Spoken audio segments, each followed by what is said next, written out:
সকাল চলে গেল, সময় ঠিকই আছে, দরকার নেই। ম্যাডাম স্পিকার, আপনাকে ধন্যবাদ। কি দিয়ে শুরু করব বুঝতে পারছি না।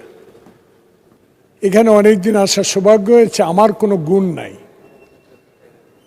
গুণটা ছিল একটাই, আমার নেতা শহীদ জিয়ার আদর্শ, খালেদা জিয়ার আপসী নেতৃত্ব। আর এবার 2025 সালের 26 সালের ফেব্রুয়ারি নির্বাচন, সে নির্বাচনে যিনি আমাদেরকে সাহস জুগিয়েছেন দেশের বাইরে থেকে, সে সাহসের এবং বাংলাদেশের যে সকল নেতা কর্মী জীবন বিসর্জন দিয়েছিলেন তাদের আত্মত্যাগের কারণে আজকের এই পার্লামেন্টে আসা।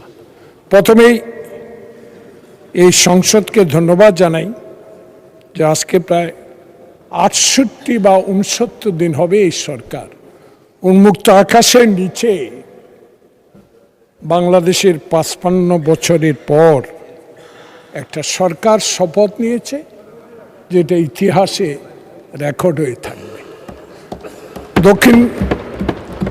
আজকে আমরা দক্ষিণ প্লাজা মাননীয় সংসদ সদস্য এবং বিশিষ্ট ব্যক্তিবর্গদের জানাজা অনুষ্ঠানে আমরা অংশ নিই, কিন্তু এবার একটা ইতিহাস সৃষ্টি হলো।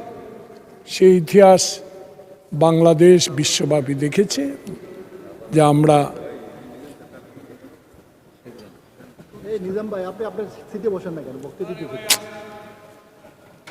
উন্মুক্ত আকাশের নিচে যিনি আজকে আমাদের সামনে প্রথম রোতে সংসদীয় নেতার আসনে, প্রধানমন্ত্রীর আসনে বসে আছেন, আমি সকল সংসদ সদস্যের পক্ষ থেকে আল্লাহ পাকের কাছে দোয়া করি এই প্রাণবন্ত সংসদটা যেন এই দেশে অতীত ইতিহাসকে বিলীন করে একটি রেকর্ড সৃষ্টি করতে পারি গণতন্ত্রের সপক্ষে। কারণ গণতন্ত্র হারা মানুষগুলো জীবন দিয়েছে, আবু সাইদ, ওয়াসিম, মুগ্ধ, অনেকে। আমি আপনার অনুমতি চাচ্ছি যে এখানে একটি কথা বলা দিয়ে শুরু করতে চাই। আমার সহযোদ্ধা আছে কিনা আমি জানি না, আছে। ফজলু আমার 2 বছরের সিনিয়র, একই সাথে রাজনীতি করেছি। কিছু কথা উনি বলেছে, সে কথাগুলা মধ্য দিয়ে কিছু সময় উত্তপ্ত হয়েছে পার্লামেন্ট। কারণ এই পার্লামেন্টে আমি আগেই বলেছি, আমি আমার সৌভাগ্য না, আমার নেতার সৌভাগ্যের কারণে 6 বার এই পার্লামেন্টে আসার সৌভাগ্য হয়েছে। কিন্তু উত্তর দিতে হয়।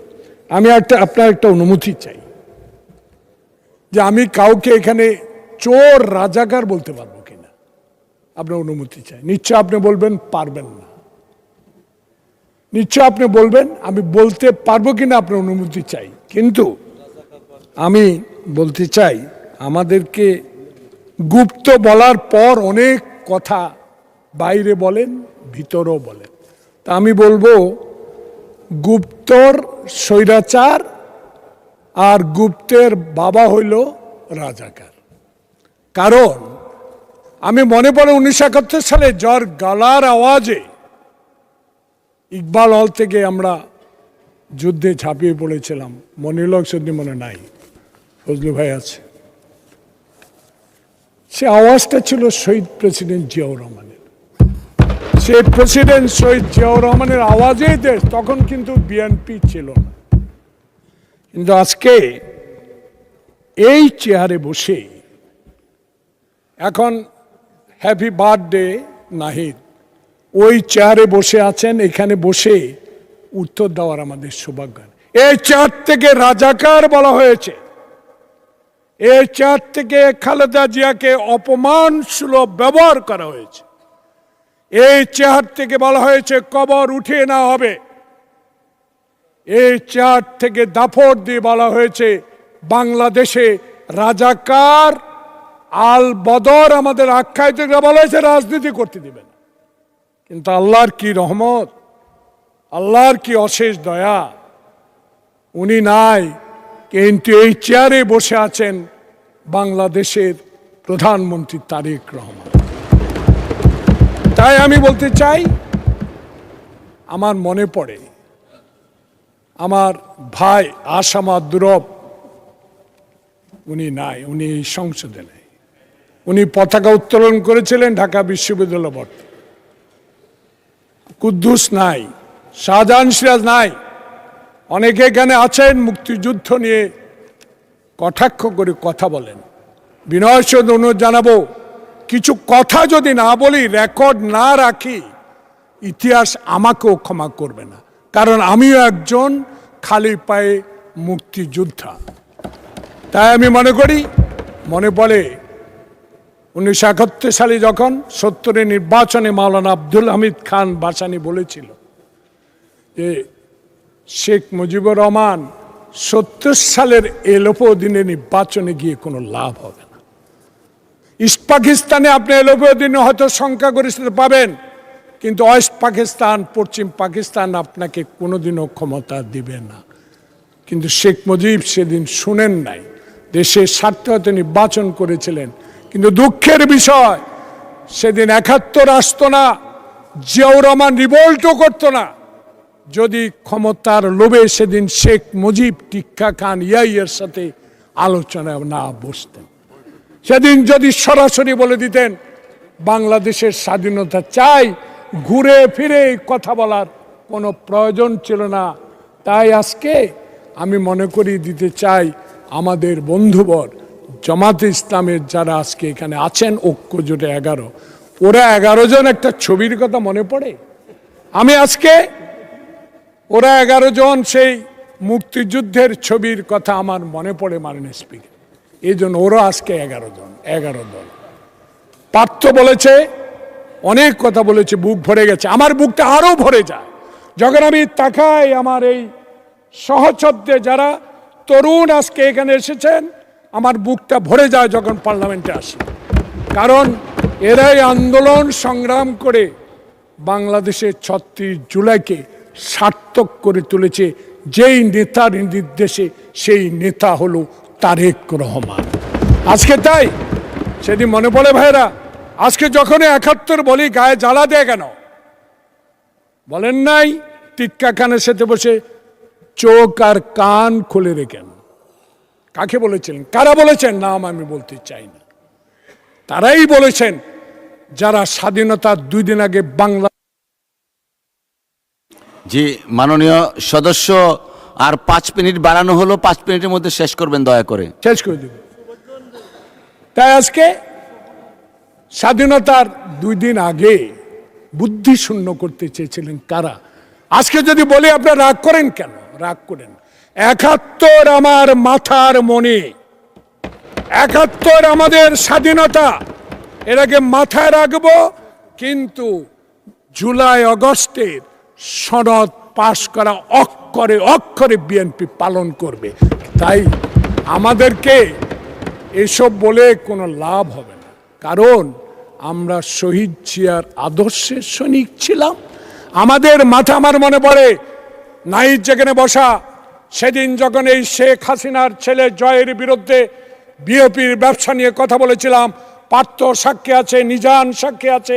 সেদিন 64 জেলায় 64টা মামলা দিয়েছিল জয়ের বিরুদ্ধে, বিএনপির ব্যবসা যখন তার বিরুদ্ধে কথা বলেছিলাম।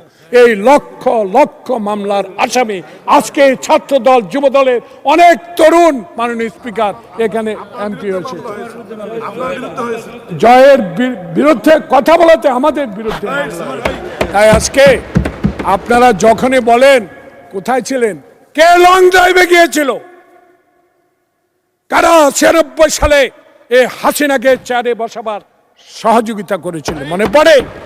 আপনাদের মনে করা উচিত, আপনাদের মনে করা উচিত 86 সালে কারা।